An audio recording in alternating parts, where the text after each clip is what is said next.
off, when exactly did you get your start in the game? Oh shoot, man. Like you said, man, like mid-'80s. You know what I'm saying? I started working with music. Me and Sir Jinx, we was doing music together, and I started off. I was rapping, but I got my feet wet in the game. I was DJing for C.I.A. for Jinx, Ice Cube, and K-Dee. I was their DJ for a minute, and then the whole N.W.A. thing came together, and then I started doing my own thing. Dr. Dre produced my very first single, him and Jinx, and I just started doing my own thing from there, man. Yeah, no doubt.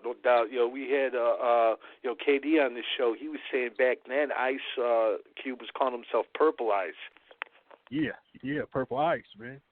Purple wow, Ice. that's for those listening. C.I.A. was Cube, K-Dee, and Sir Jinx, and you were the DJ, huh? Yeah, that part right there, man. That's how I actually got my feet wet. So basically, I mean, you were in C.I.A., which is, you know what I'm saying, one of the pioneering groups of the West Coast, you know what I'm saying, with the street stuff. Did you guys at the time, you know what I'm saying, this was pre-N.W.A., did you guys think that, C.I.A. might, you know what I'm saying, get a deal or you know what I'm saying, blow up at that time? Yeah, well, actually, they got a deal right around the time Record Crew had a deal, so they both had deals on Epic. They was both on Epic for a minute. So yeah, we knew it was going down. We just we just didn't know how. But yeah, that was the very first. Well, actually, the official single was on Epic. Oh. Man, and there's so many legendary artists around that time. You know what I'm saying? People think of N.W.A. They tend to just think of the core members, but there were so many, like you were saying, groups and different other people around. It was like a sea of talent, man. What was it like in the 80s in Compton and South Central? Oh man, yeah, you had cats like Toddy T, Batarram, Mixmaster Spade. Original Dazzie Dee, you had Dezo Dad. Oh man, you had a whole bunch of cats, man, from the West that was really putting it down. It was dope, man, because it was all new. It was all new to us. You know what I'm saying? Like we had got, I've told this story before. It's funny, man, because we was the youngsters, like me and Jinx and Cube and all them. We was kind of the youngsters. You know what I'm saying? Like Dre and all them was doing their thing, but they was doing their thing with the techno hop. You know what I'm saying, with that kind of electro type stuff. So as kids, man, we was looking at them laughing because, we had kind of already got a glimpse and a whiff of what the East was doing with the real hip-hop. So we was like, man, this is where it's at. This is what, this is how it's going down. And then watching them cats perform that techno, man, we was laughing, having a ball with it, man. But it all came together, man. It came with King T. I can't forget Tila. Tila was in the mix back then, man. Yeah, it was going down, man. Got that longevity in the game. I love it, man. I love music. You know what I'm saying? I love hip-hop, man. I love music. It's always been in me, man. I started playing drums 7th grade, man. I was playing drums, and it's funny because Johnny J, rest in peace, Tupac producer, he taught me how to play drums when I was in the 7th grade. So, because he's a year older than me. So, man, ever since I learned how to play the drums, I just fell in love with music, man. Yeah.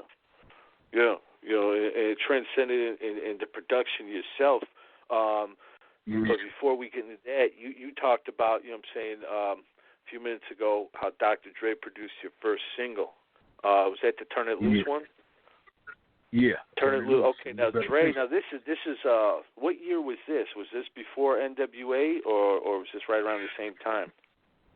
Yeah, maybe around the same time. But when you say same time, like it wasn't official yet. Cause see, a lot of cats don't know too that N.W.A. man wasn't really supposed to be a group. N.W.A. wasn't an actual group. If you look at the very very first project, it was N.W.A. and the Posse.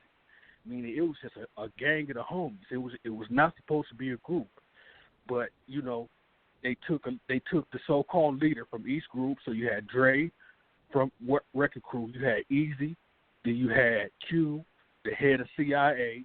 You see what I'm saying? They just got all the heads together and actually formed a group. So around that time, we was all doing our thing, man. Me, Candyman, Jinx, C.I.A., you know, we was all doing our thing. And that's why it was easy for Dre to produce my record, because actually it was a trade-off. They didn't pay me, but he produced it because I ended up writing the disc record, was not all of it, but some of the disc record for J.J. Fad, for the Roxanne Shante disc. I wrote that. So in return, Dre helped Jinx produce my single. Oh, okay. So you got Dre on the first single, you know what I'm saying, and here you are, you're coming out, you was DJ for C.I.A. What made you want to go the solo route and come from behind the turntable, so to speak, and be an MC yourself? Well, I just loved hip hop, man. So I mean, I was always a rapper. You know what I'm saying? Like, I was a rapper. I just knew how to DJ. So instead of them going out and trying to find a DJ, really Jinx was the DJ. Jinx was the DJ of the group, but Jinx, started saying little lines and stuff in the rap, so he couldn't be the DJ and on stage rapping. So I kind of took over the show duties. You know what I'm saying? But Sir Jinx was official DJ, so I always rap, man. So that's what I'm saying. So when it got time for everybody to kind of showcase their skills, I put the turntables to the side and picked up the mic, and that's what I did best. Yeah, because going back, you know what I'm saying, all those years ago when you was DJing for C.I.A. and whatnot, were you at any point in time, were you ever thought of maybe becoming part of N.W.A. or being part of Ruthless Records?